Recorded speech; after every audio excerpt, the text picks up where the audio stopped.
يا الله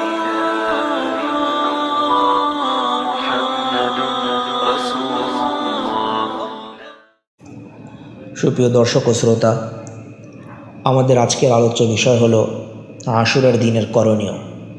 কোরআন ও হাদিসের আলোকে এই বিষয়ে কিছু আলোচনা করার চেষ্টা করা হবে।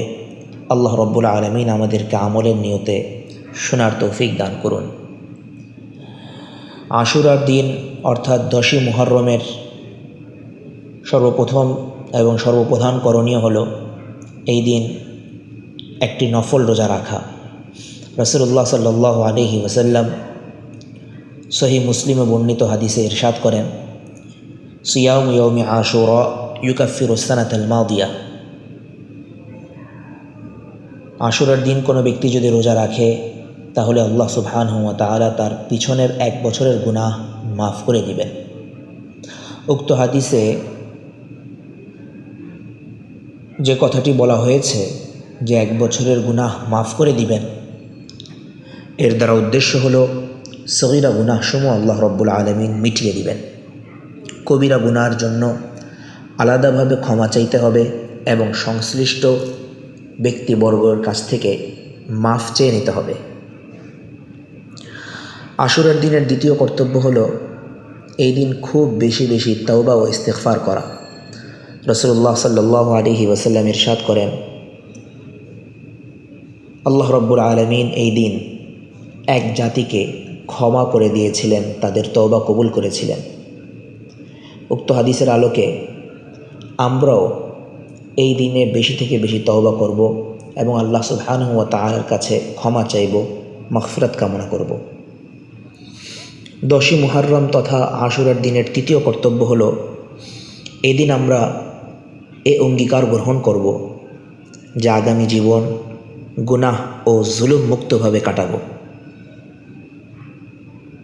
এবং আল্লাহ সুবহানাহু ওয়া তাআলার আযাবের ব্যাপারেও এই দিন আমরা ভীত সন্ত্রস্ত হব।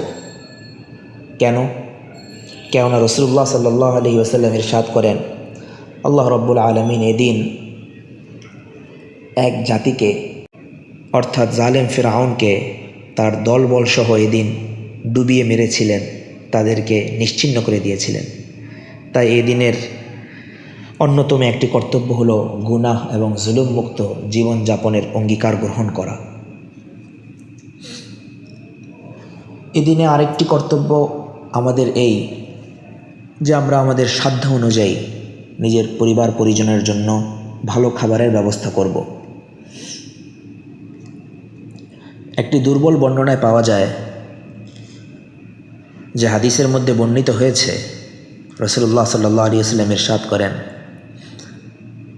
যে ব্যক্তি আশুরার দিন তার পরিবার পরিজনের জন্য প্রশস্ততার সাথে খরচ করবে, আল্লাহ তাআলা তার পিছনে সারাটি বছর প্রশস্ততার সাথে খরচ করবেন এবং তাকে বিশেষ সচ্ছলতা এবং ধনাঢ্যতা দান করবেন।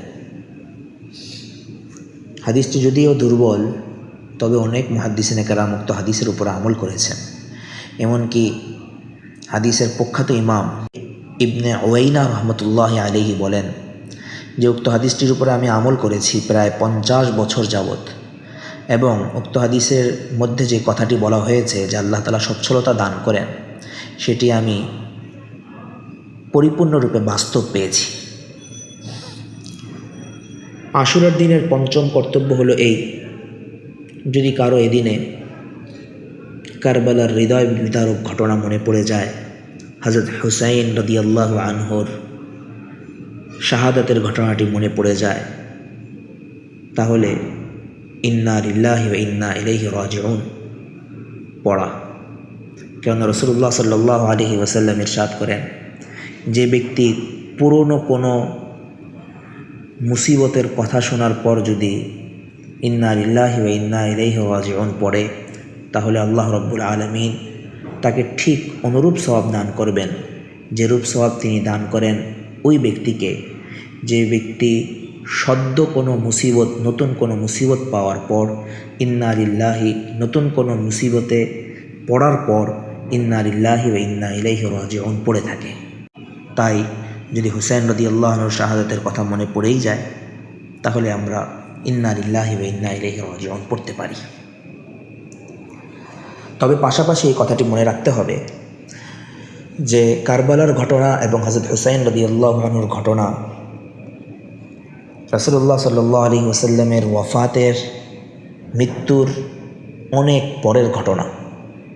সুতরাং শরীয়তে ইসলামের সঙ্গে এই ঘটনার কোনো সম্পর্ক নেই এবং এর সাথে সাথে এই কথাও মনে রাখতে হবে যে অতি আবেগী কিছু সাধারণ মানুষ এই দিনে শোক পালনের নামে যে সকল মিছিল বের করে থাকে, র্যালি বের করে থাকে এবং শোক প্রকাশের উদ্দেশ্যে যেভাবে নিজেদের গায়ের উপরে আঘাত করতে থাকে, ঢোল তবলা বাজিয়ে থাকে, তাজিয়া মিছিল বের করতে থাকে, এর সাথে ইসলামের কোনো ধরনের সম্পর্ক নেই। কারণ ইসলামে আল্লাহ এবং তার রাসূল সাল্লাল্লাহু আলাইহি ওয়াসাল্লাম এইভাবে শোক পালনের কোনো নির্দেশনা তার উম্মতকে দিয়ে যান নাই। রাসূলুল্লাহ সাল্লাল্লাহু আলাইহি ওয়াসাল্লাম পরিষ্কারভাবে বলে গেছেন যে সকল ব্যক্তিরা মুখ চাপড়ায় এবং নিজেদের জামাকাপড় ছিঁড়ে ফেলে জাহিলি যুগের মতো বিভিন্ন ধরনের হে অমুক হে অমুক বলতে থাকে, তাদের সঙ্গে আমার কোনো সম্পর্ক নেই। তাই আসুন আশুরার দিনটিকে আমরা আমলের দ্বারা সুসজ্জিত করি এবং এই দিনে সমাজে যেসব গর্হিত কাজ হয়ে থাকে তা থেকে নিজেকে রক্ষা করি, নিজের পরিবার পরিজনকে এবং অধীনস্থদেরকেও রক্ষা করি এবং সুন্দরভাবে রাসূলের নির্দেশনা মোতাবেক এই দিনটি আমলের মধ্যে কাটাবার চেষ্টা করি। আল্লাহ রাব্বুল আলামিনই উত্তম তৌফিক দাতা। ওয়াল্লাহু ওয়ালিয়্যুত তৌফিক। আসসালামু আলাইকুম ওয়া রাহমাতুল্লাহি ওয়া বারাকাতুহু। يا الله